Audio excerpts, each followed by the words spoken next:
All right, all praise, all glory, us most certainly due to the Most High, the God of the patriarchs, Abraham, Isaac, and Jacob, and feasting in the name of Jesus. I count it truly a blessing each and every single time that I can go forward to preach the word, and never do I count it as a light thing to do so. All right, brothers and sisters, I want to get right into today's topic, and the lesson is regarding lawlessness. I touched upon it somewhat yesterday in dealing, and actually the day before in dealing with Paul, how people come against Paul. And one of the main reasons people do so is because they misread Paul and think that he is saying that you do not have to keep the law. Okay, so I want to deal with that whole notion of lawlessness and how that you don't see that in any other field of endeavor. You don't see that in the justice system. You don't see that in your schools. You don't see that on your job. You don't see that in your homes. And anytime you do see a waning away or an ignoring of law, you see chaos. You don't see it in nature. There are laws in nature. And when those laws are violated, you have confusion and chaos. Okay, so it's just an asinine idea, and that never was the case, and it's not the case now. But people say because you have the Messiah or Jesus, because you have him, you don't need to keep the law. That's not what Paul was talking about. That has never been the case. Okay, so I want to just deal with that and how lawlessness was never the plan. Okay. Let's pick it up in Psalms, the 19th division, because this is one of my favorite Psalms. I love it all. I love the whole word. But the reason why this sticks out to me is because it's showing you, it really revealed to me how one comes to know him or should come to know him. And it also points to those who have the ideas of atheists and how it's really ludicrous. Okay, this is Psalms the 19th chapter and verse 1. The idea of, when I say atheist, I mean the idea of the notion that there is no God. Okay, the heavens declare the glory of God, and the firmament showeth his handiwork. So the creation itself is a testament to his existence. It doesn't say you know who he is. It doesn't say he's the God of Israel. You don't know anything like that, but you do know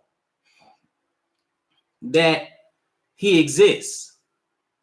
How? Through the creation. Like, for example, if you look at this book, and one thing can be determined. There's a book publisher somewhere. Okay. So it says, the heavens declare the glory of God, and the firmament showeth his handiwork. Day unto day uttereth his speech, and night unto night showeth knowledge. It is speaking unto us. The creation itself speaks unto us. It says, there is no speech nor language where their voice is not heard. Their line is gone out through all the earth, and their words to the end of the world. In them hath he set a tabernacle for the sun.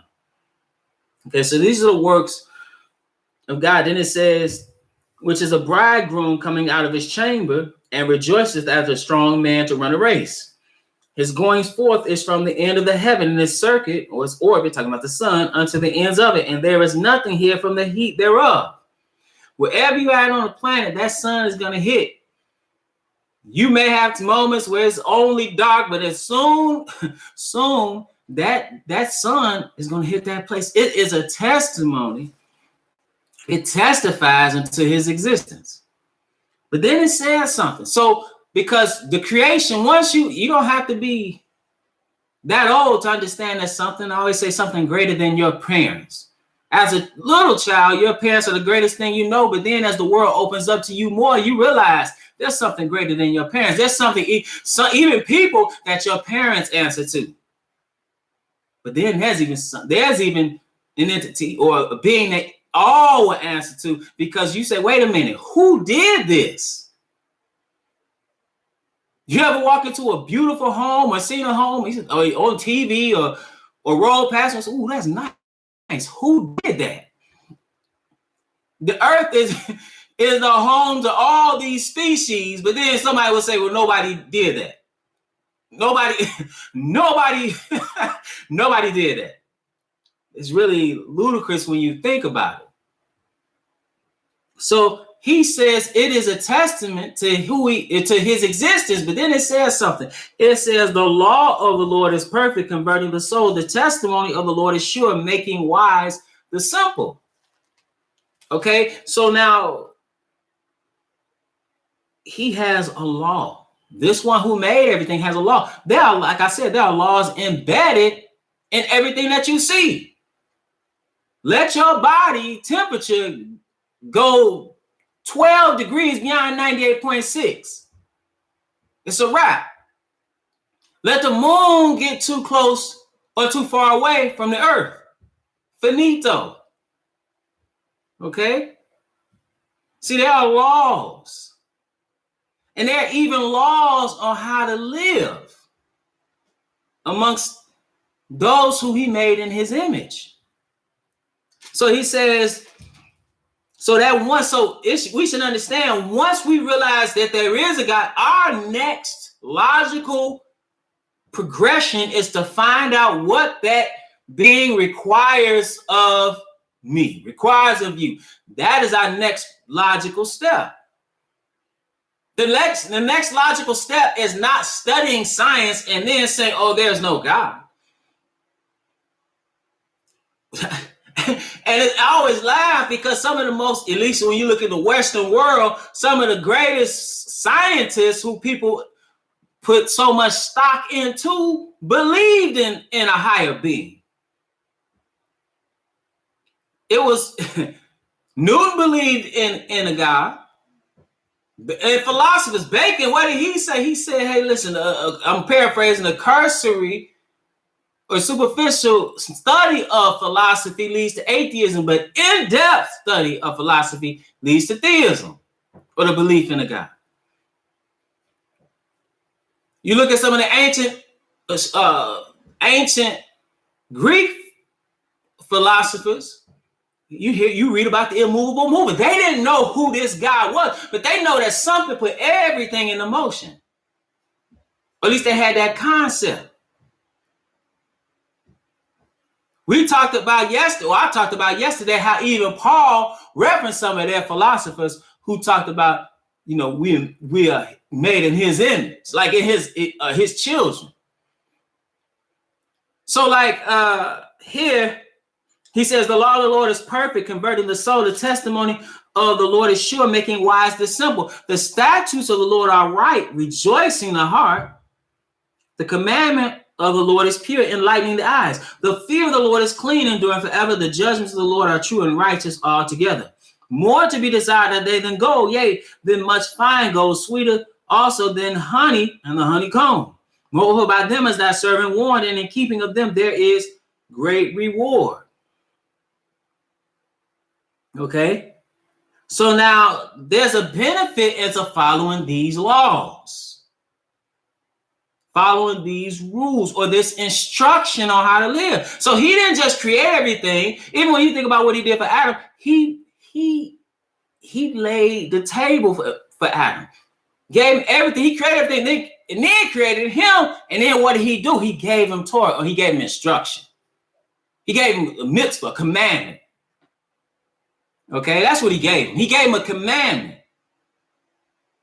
See, it has never been that man was not to follow law or instruction or commandment.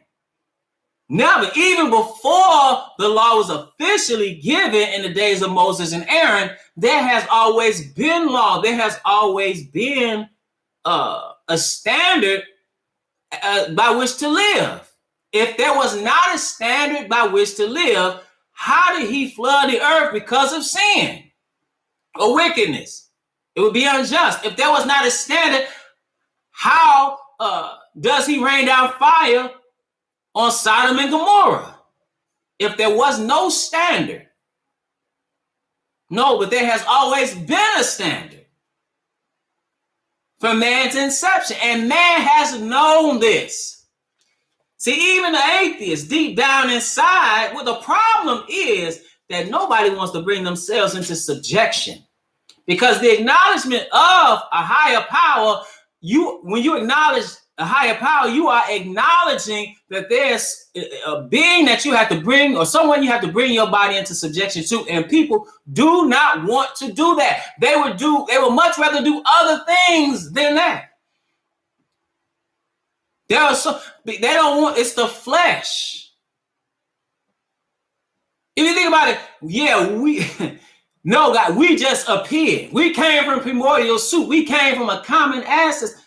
And you have to change those ideologies. You have to change those theses. You have to change that over and over and over again, and the word stays the same. You changing all these things from one generation to the next, and from one generation to the next, you go to the dust. He said, from dust thou art, and unto dust shalt thou return. And you're steady going to the dust. Steady going to the dust, to your long home, as it is written. But man would say, no, we don't, no, he's not, he doesn't exist. He doesn't exist. This is Romans 1 in verse 18.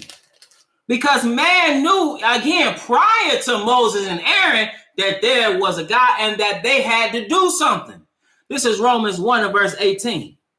He says, for the wrath of God is revealed from heaven against all ungodliness and unrighteousness of men who hold the truth in unrighteousness. So these men, mankind holds and has held a truth, but they've held it in unrighteousness.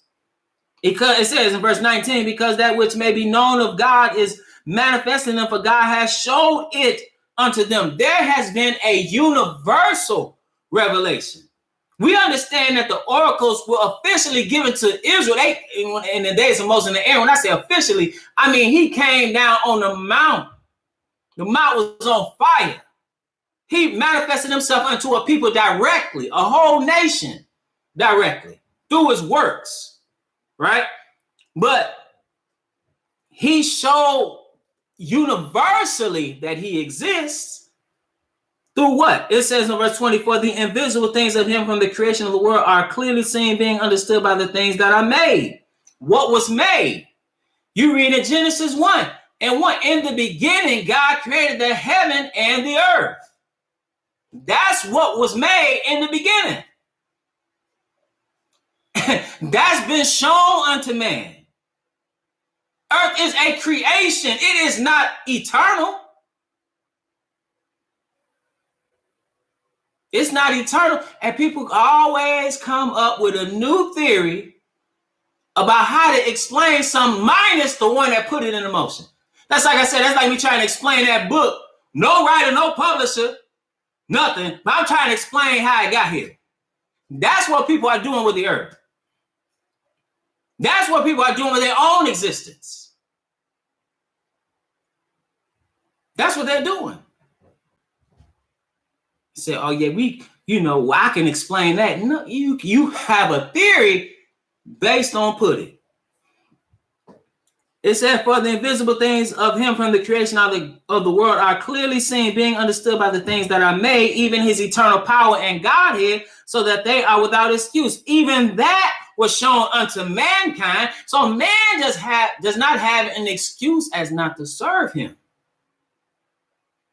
And another thing about it, he's not telling you to serve him blindly. When you read his word, he said, I tell you from the beginning, from ancient times, things that are not yet done.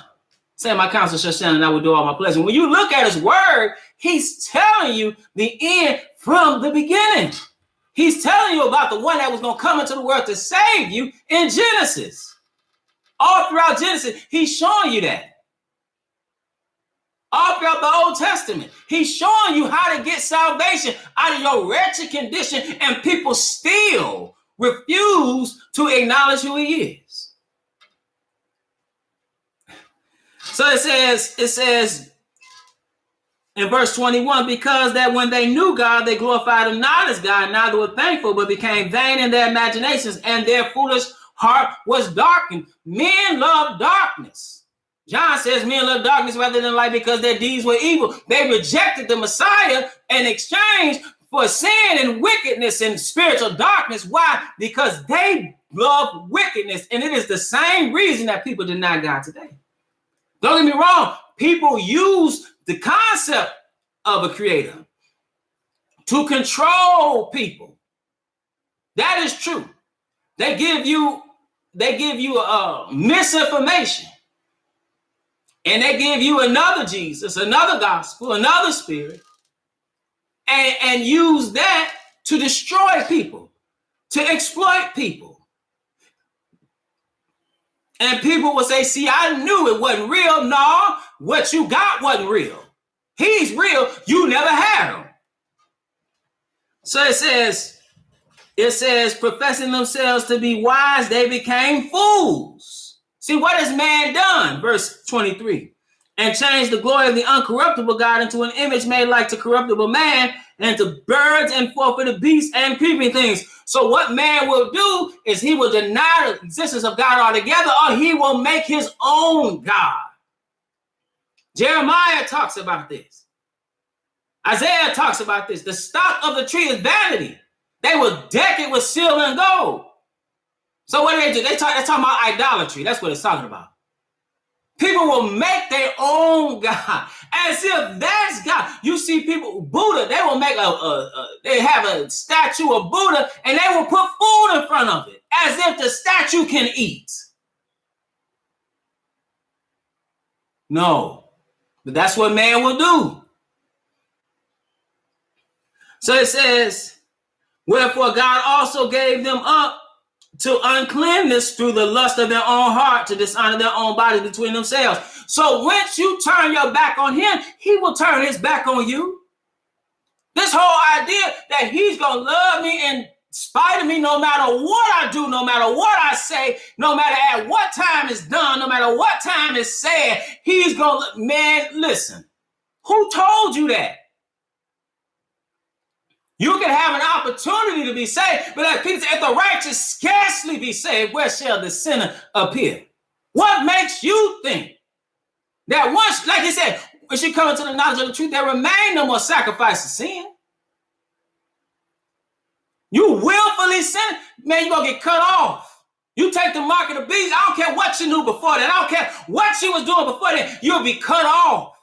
You'll be cast into the lake of fire. There'll be gnashing of teeth where the worm dies, not the fire is not quenched. I don't know what you thought. Well, I do know I'm going to do anything and say, and why? Because that kind of thinking is born out of flesh. You want that to be the truth, but it simply is not the truth.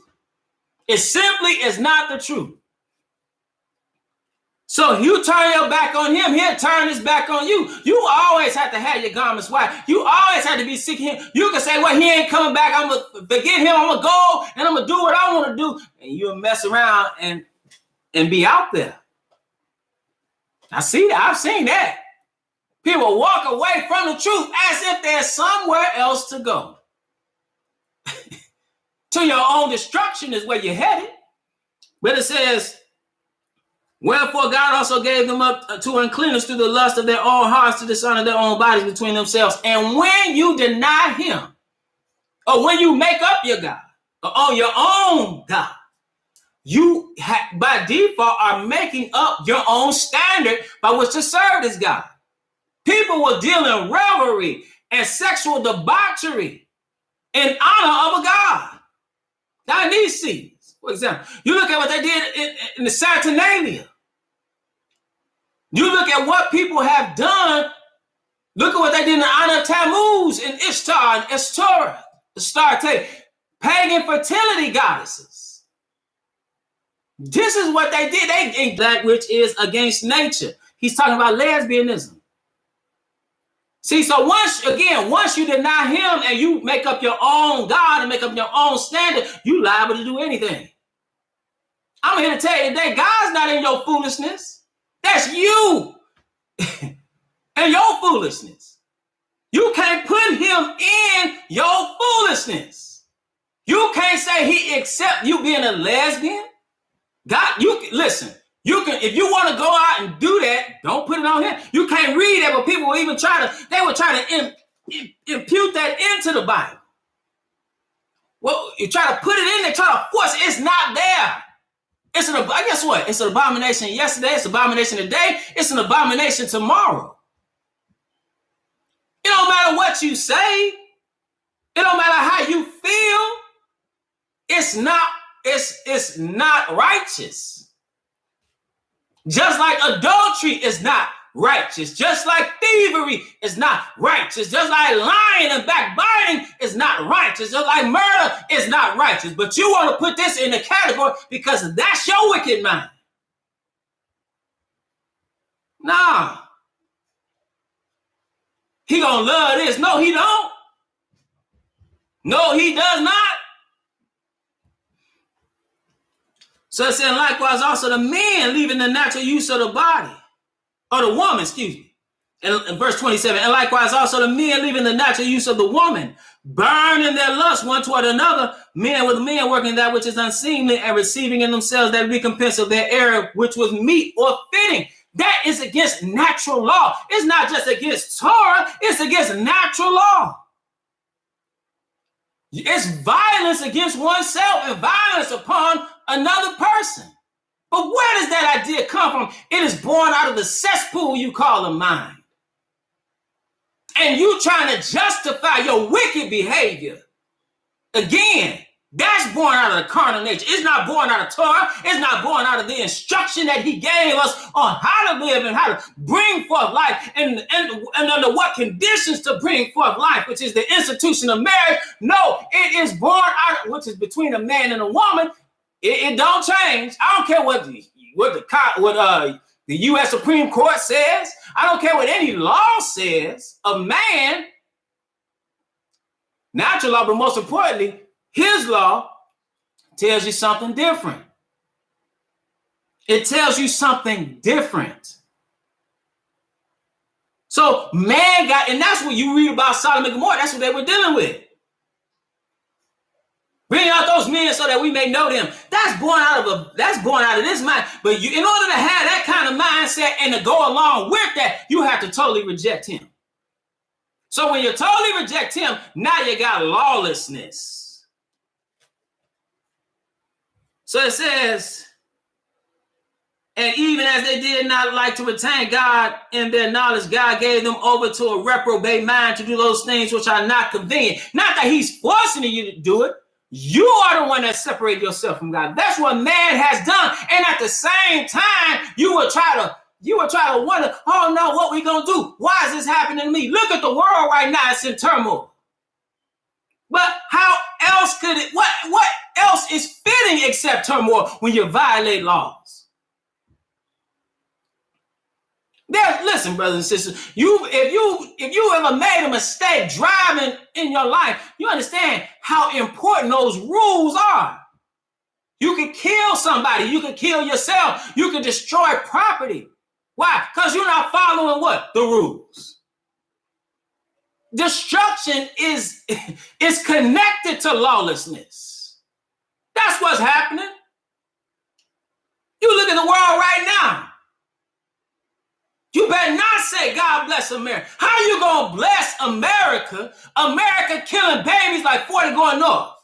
How you going to bless America? You didn't sanction same-sex marriage. How you going to bless America? With all the sin running rampant, with all the murder. How you going to bless America with all the exploitation of the poor? How you going to bless America? This is a godless nation. On the path of many kingdoms prior to them, on the path of Rome of old, on the path of Nineveh, on the path of Babylon, on the path of Sodom and Gomorrah. That's the path you're on. How in the world you going to talk about God bless America? Look what you're doing. Verse 29, it said, being filled with all unrighteousness, fornication, wickedness, covetousness, maliciousness, full of envy, murder, debate, deceit, malignity, whisperers, backbiters, haters of God, despiteful, proud, boasters, inventors of evil things, disobedient to parents, without understanding, covenant breakers, without natural affection, implacable, unmerciful, who knowing the judgment of God, that they which commit such things are worthy of death, not only do the same, but have pleasure in them that do them. That's what man has done. It was never the case, brothers and sisters, that he would you. It was never the case that you can say, oh, well, you know, it's lawlessness. There's always been law. There's always been law. Just to show you an example of this, let's go to Genesis. Let's pick it up in Genesis, I want to pick it up in Genesis, the 17th chapter. Genesis, the 17th chapter.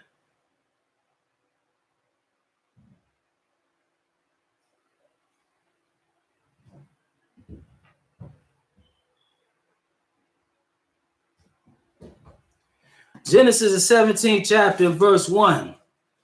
It says, and when Abram was 90 years old and 9, the Lord appeared to Abram and said unto him, I am the Almighty God. There's that revelation. He said, walk before me and be thou perfect. Now, wait a minute. How do you walk before me and be thou perfect? In order to do that, there has to be a standard. The standard is the instruction that he gave. It's his law. Let's go to Genesis, the 18th chapter. And let's see something he said about Abram and Abraham. He said in Genesis, the 18th chapter, and we'll pick it up at verse 17. He said, and the Lord said, shall I hide from Abraham that thing which I do, seeing that Abraham shall surely become a great and mighty nation, and all the nations of the earth shall be blessed in him? He said, for I know him, that he will command his children and his household after him, and they shall keep the way of the Lord to do justice and judgment, that the Lord may bring upon Abraham that which he has spoken of him. He was going to make a covenant with him, and that his seed was going to multiply greatly, and they were going to inhabit the land. See, but again, he said, I know him. I know what he's going to do right. He's going to teach his children right. But it's according to a standard. This is before Moses and Aaron were on the scene. Let's pick it up in Genesis, the 26th chapter. And here you got famine in the land. Genesis, the 26th chapter. We're going to see something that was said about this Abraham. Genesis 26 and verse 1. There was a famine in the land beside the first famine that was in the days of Abraham, and Isaac went unto Abimelech, king of the Philistines, unto Gerar. And the Lord appeared unto him and said, go not down into Egypt, dwell in the land which I shall tell thee of. Sojourn in this land, and I will be with thee and will bless thee. For unto thee and unto thy seed I will give all these countries. And I will perform the oath which I swear unto Abraham thy father. Then he tells you why. He says, and I will make thy seed to multiply as the stars of heaven, and will give unto thy seed all these countries, and in thy seed shall all the nations of the earth be blessed, because that Abraham obeyed my voice and kept my charge, my commandments, my statutes, and my laws. Well, how is he doing that if there was no standard? How was Adam and Eve? How were they punished if there was no standard? There's always been a standard. Isaiah the 24th chapter. And in these last days, we need to understand that. Isaiah the 24th chapter. We need to understand that there's a standard. We need to understand that there are consequences for violating the law. There's the wrath that comes upon and he pours out for the violation of this. This is Isaiah the 24th chapter. And in these last days, people need to understand that.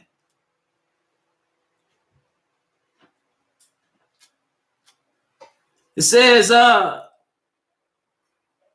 in verse 20, chapter 24 of Isaiah and verse 5, it says, the earth also is defiled under the inhabitants thereof, because they have transgressed the laws, changed the ordinance, broken the everlasting covenant. We understand that Israel did that. But understand this also points to what's going to happen in the future. He said, therefore hath the curse devoured the earth, and they that dwell therein are desolate. Therefore the inhabitants of the earth are burned, and few men left. See, it's a burning coming. It's a fire coming. Why? Because of sin. See, this world is filthy, and it is right that it is burned with fire. It's fitting. That's meat that it be burned with fire. This is let's pick it up in Malachi.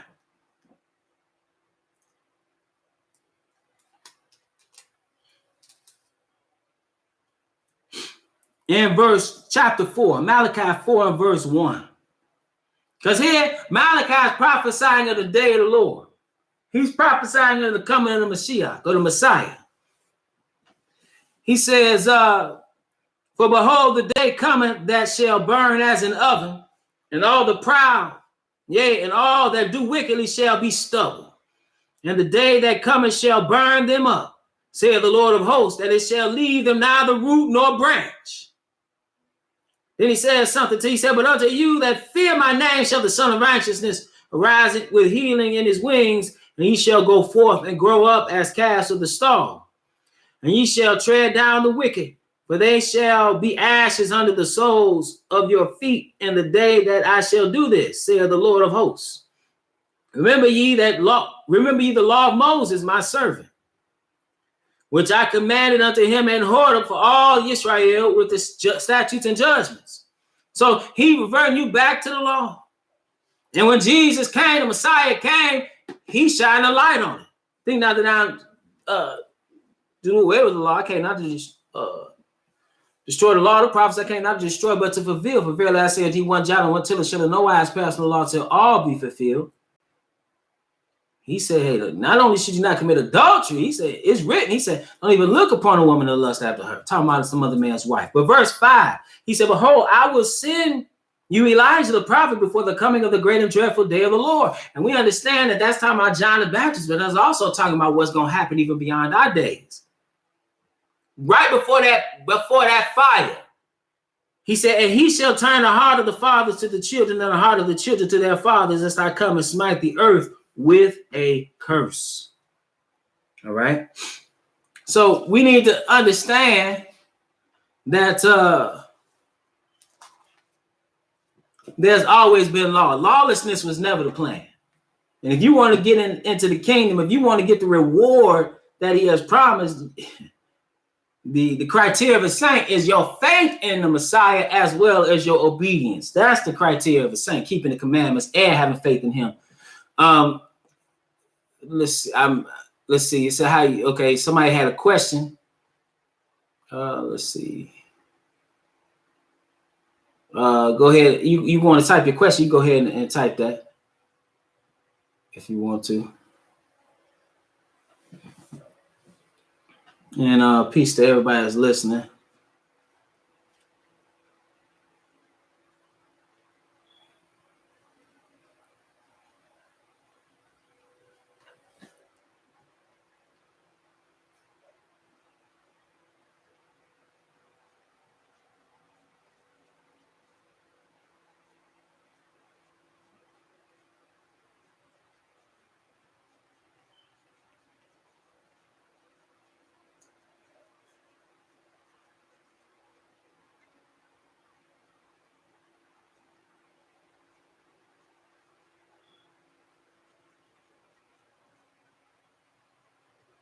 Hold on one second. Let me finish.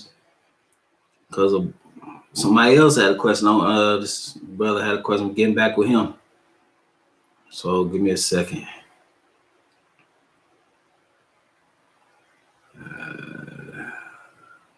Guess he had a question. Let me call. Let's see.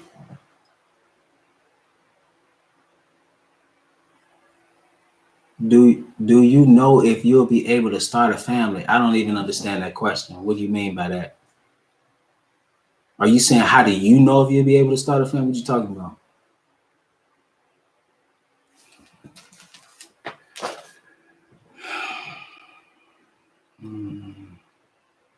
Let's see.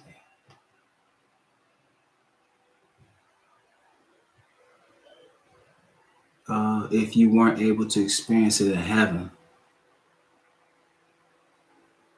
Wait, how do you know if you'll be able to start a family in heaven if you weren't able to experience it in heaven? Wait a minute, let me read that again. I'm trying to understand the question.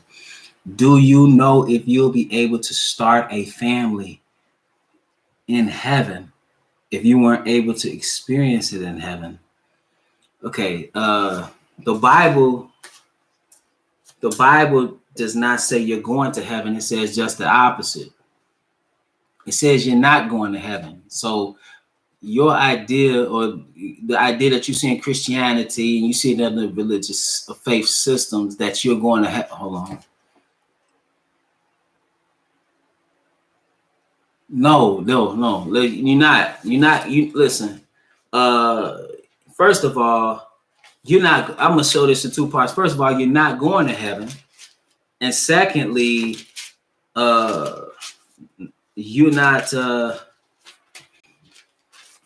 Let's first deal with the part about you not going to heaven. Let's go to John. Then I deal with the second part of you being a spiritual being and being married. Let's go to John, the 3rd chapter, real quick. This will be quick. John, the 3rd chapter. I'm not gonna spend a lot of time on it.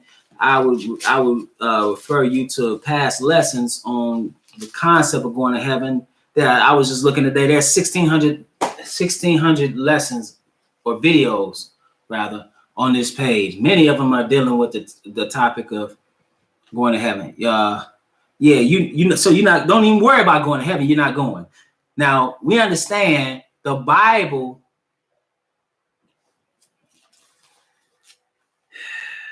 Just to show you, because even a question shows that you don't understand. And it's not me knocking you or anything like that, because I thought the same thing coming into the word, but you don't have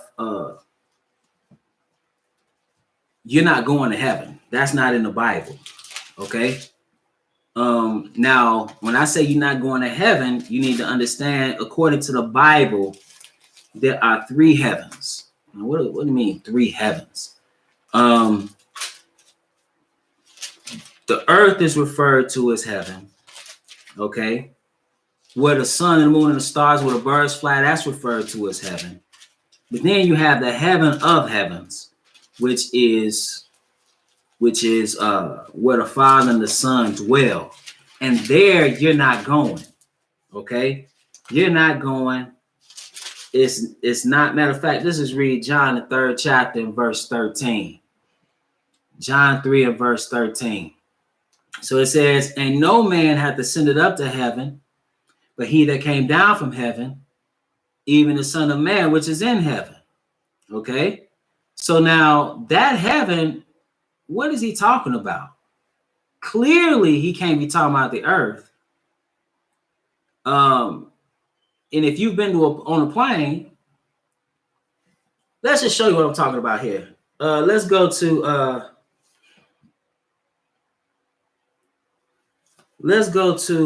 real quick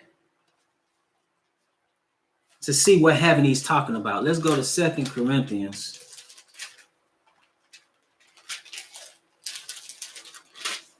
Second Corinthians, the 12th chapter, and we're going to pick it up at verse 2. It says, I knew a man in Christ above 14 years ago, whether in the body I cannot tell, or whether out of the body I cannot tell. God knoweth, such and one caught up to the 3rd heaven. Now the 3rd heaven is where the Father and the Son are. Okay, just where the throne of the Father is, that's in heaven. Okay, so now when we read in John 3 and 13, he said, and no man hath ascended up to heaven, but he that came down from heaven, even the Son of Man, which is in heaven. So now when you say heaven, you have to qualify in the Bible. Okay, so just to show you what I'm talking about, we'll pick it up in the book of Nehemiah. Okay, we're going to pick it up in the book of Nehemiah, chapter 1 and verse 8.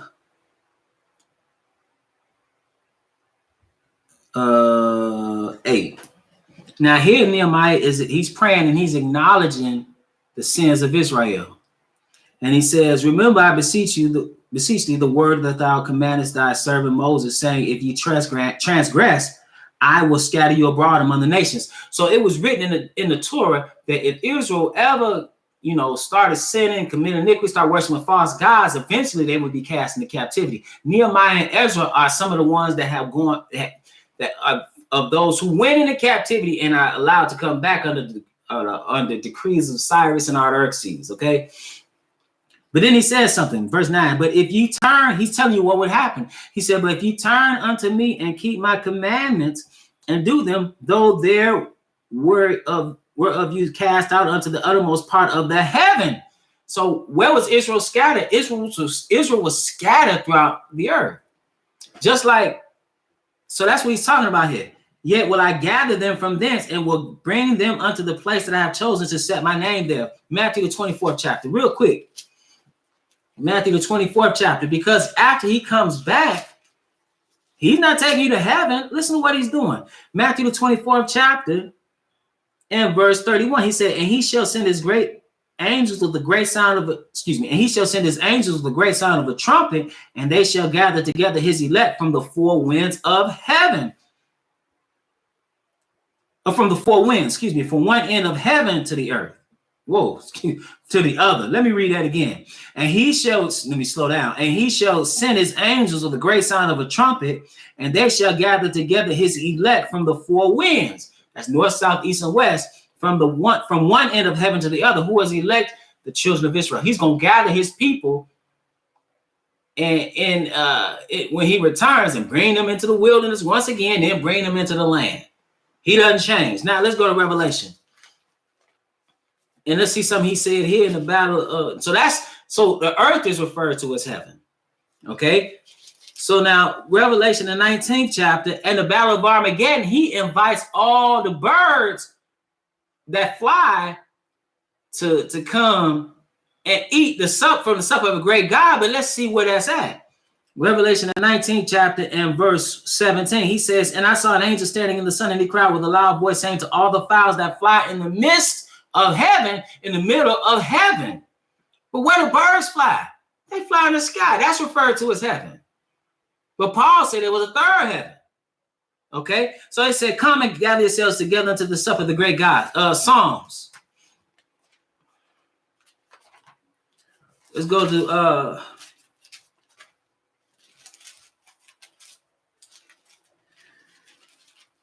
so you have to qualify. Psalms 148.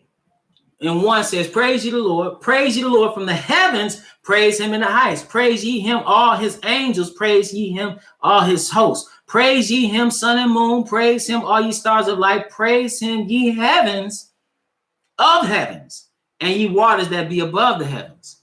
So in order to understand the waters part, go to Genesis 1 and 7. So the earth is referred to as heaven. Then you got the sky, the sun, the moon, the stars, you got water, then you got the third heaven. Okay, so now that third heaven, nobody's going there. He said, now let's go back to John. And we're going to pick it up at chapter 7, because we already read, no man hath ascended up to heaven. When man die, they go to the dust. And now there to the time of the resurrection. And even then, he's returning here to set up a kingdom here. And when it's all said and done, after he reigned 1,000 years, the Father and the Son, keep reading Revelation, are going to be on the earth. And it's going to be no more flesh and blood. But it says, John in 7, in verse 33, yet a little while am I with you, and then I go unto him that sent me. Ye shall seek me and shall not find me. Ye shall seek me and shall not find me. And where I am, thither ye cannot come. Well, where was he going? He was going to heaven. That's why you read in Acts 1, they saw him ascending into heaven. The heaven of heavens, though. John the 8th chapter, 30 and 21. Then said Jesus again unto them, I go my way, and ye shall seek me, and shall die in your sins. Whither I go, ye cannot come. He came from heaven, though. Man didn't come from him. Man came from the earth, and he's not going. He's going to be on this earth. John the 13th chapter and 33. Little children, yet a little while I am with you, ye shall seek me. And as I said unto the Jews, whither I go, ye cannot come. So now I say to you. So you need to get, first and foremost, you need to get it out of your head that you're going to heaven.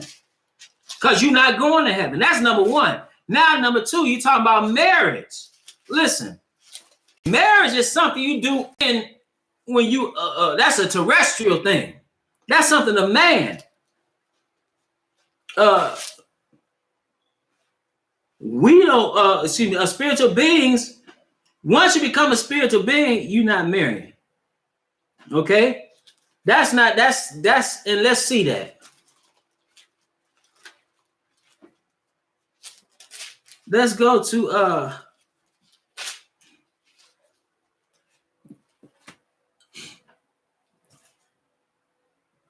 we're going to go on the Gospels.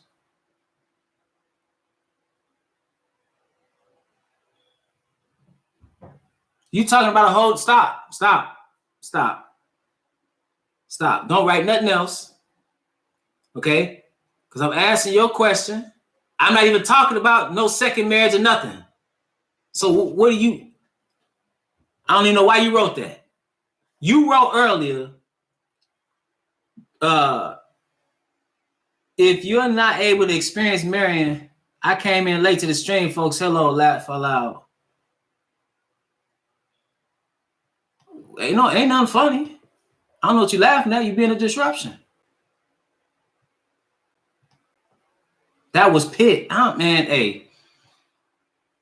I don't know. I don't even know what that means. What are you saying that was Pitt?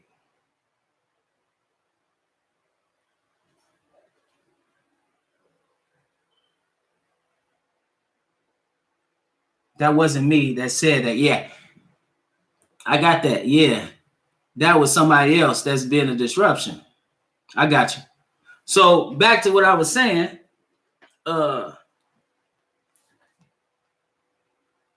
You're right. That wasn't you. Yeah, you're right. You're absolutely right. That's my bad. He knows that. He knows what? I'm not even, what do you, let me help you out. I'll help you out. Let's see.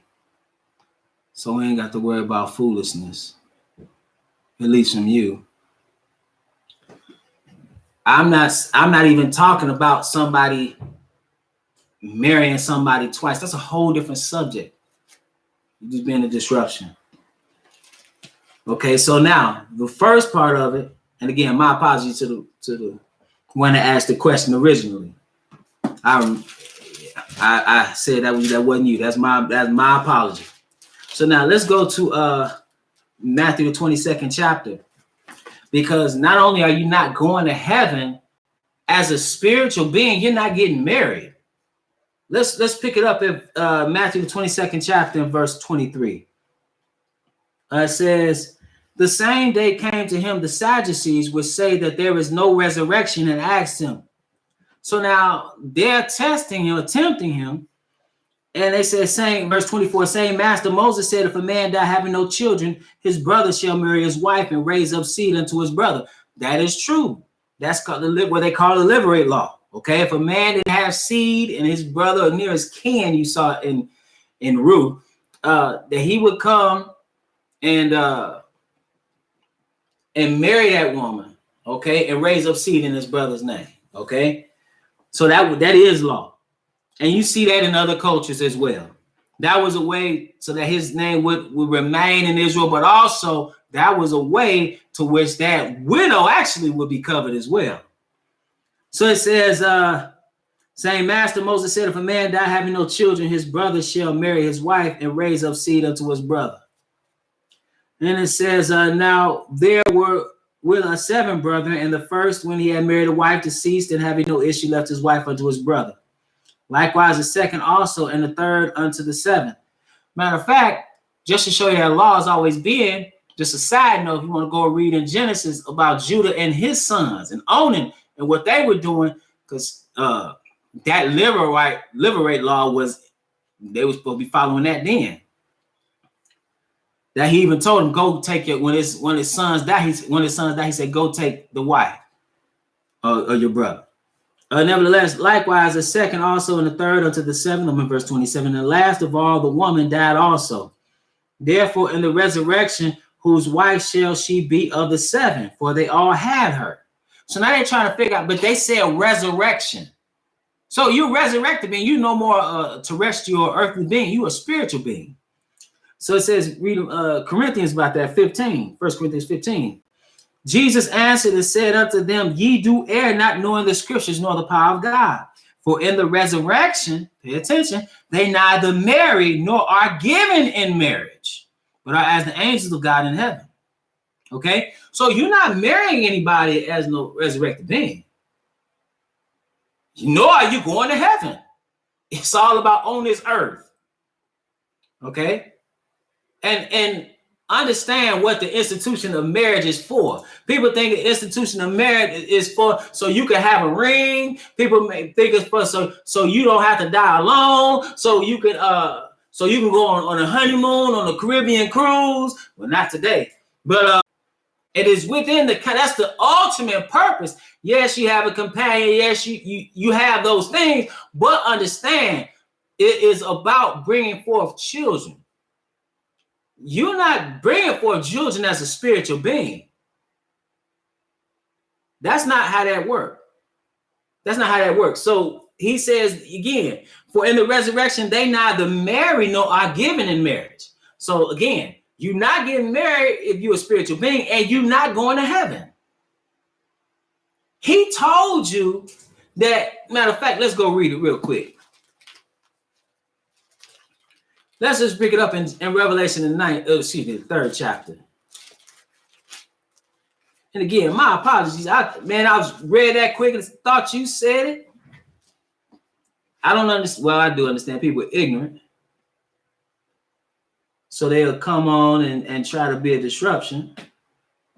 Have no decorum, but you're going to practice. I don't care how small it is. If it's one person listening, you're going to be practicing some decorum. Just like when I made a mistake, hey, I apologize. So Revelation, the 3rd chapter, verse 20. Behold, I stand at the door and knock. If any man hear my voice and open the door, I will come in to him and will sup with him and he with me.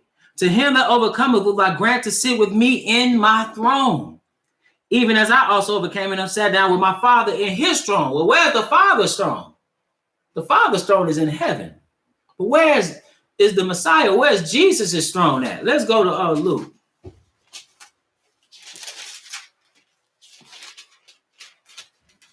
Or actually, let's go to Matthew. Because where's his throne at? Matthew,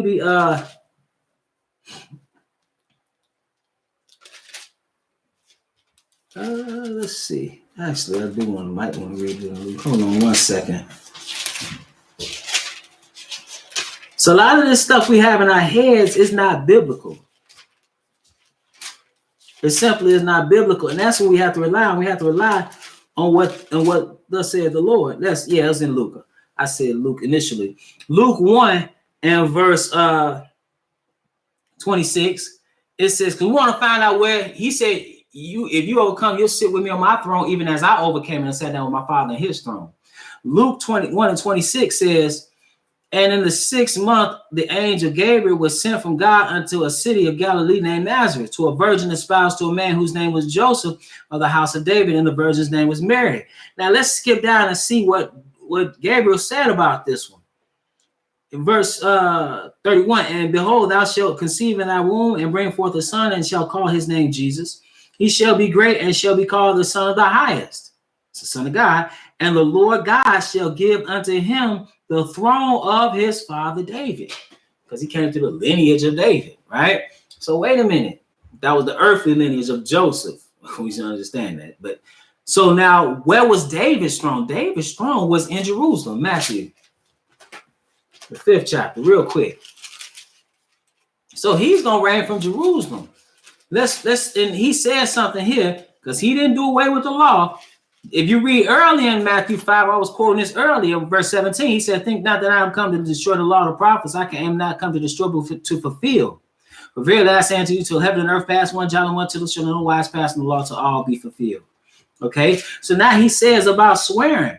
He says, verse 33, Matthew 5 and 33, He says, because we'll find out something about his kingdom and his throne. Again, ye have heard that it had been said by them of old time, thou shalt not forswear thyself, but shalt perform unto the Lord thine oaths.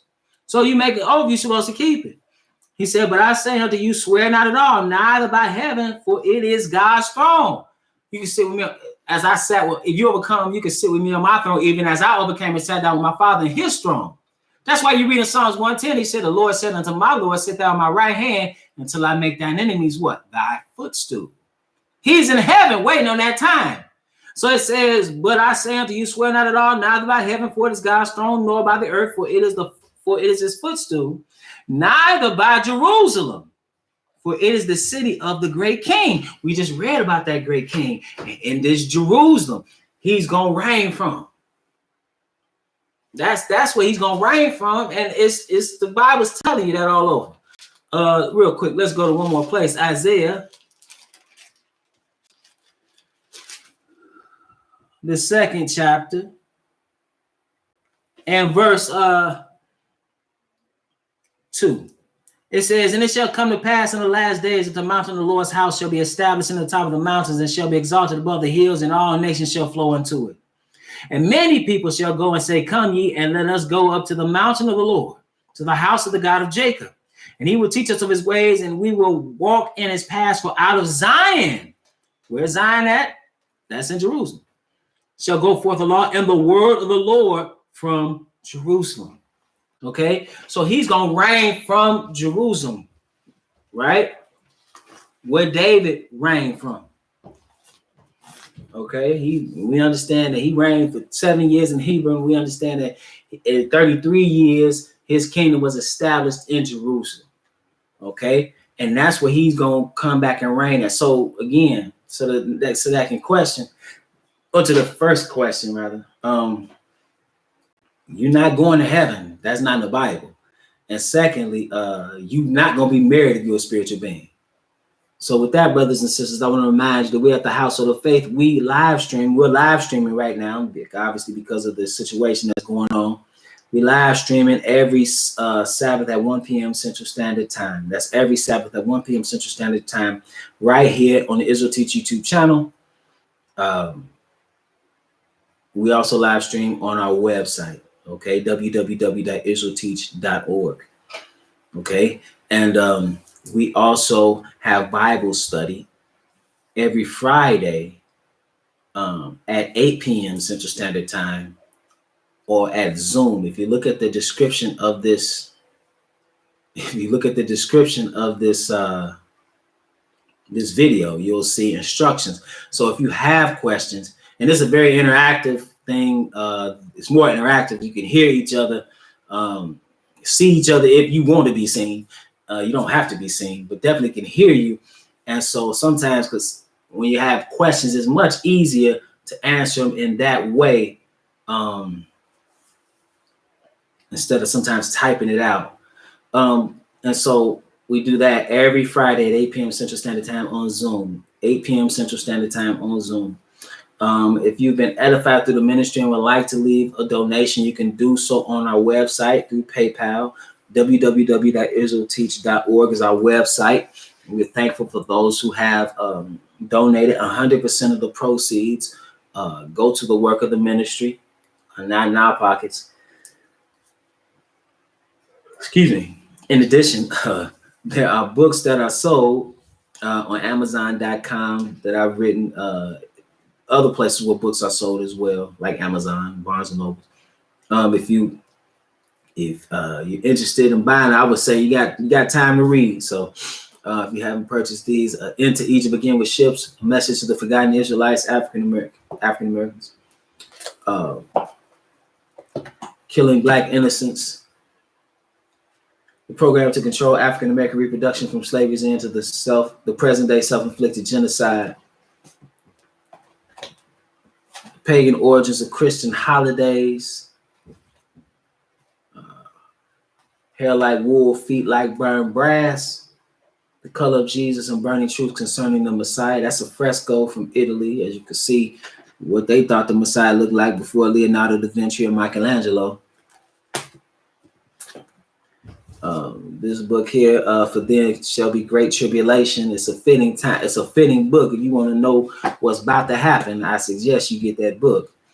And in defense of biblical polygyny or multiple wives. Again, this is an argument of what the Bible is saying. Not telling anybody that they need to go out and do anything, but simply that for those who say that it is against Torah, they don't understand the word of God. They are lying or simply don't understand, because that's how the whole nation was built. That's just the reality. And with that, brothers and sisters, so you can't say a sin that what people do. With that, brothers and sisters, it's always my prayer, and I hope that answered your question. It's always my prayer that you will edify.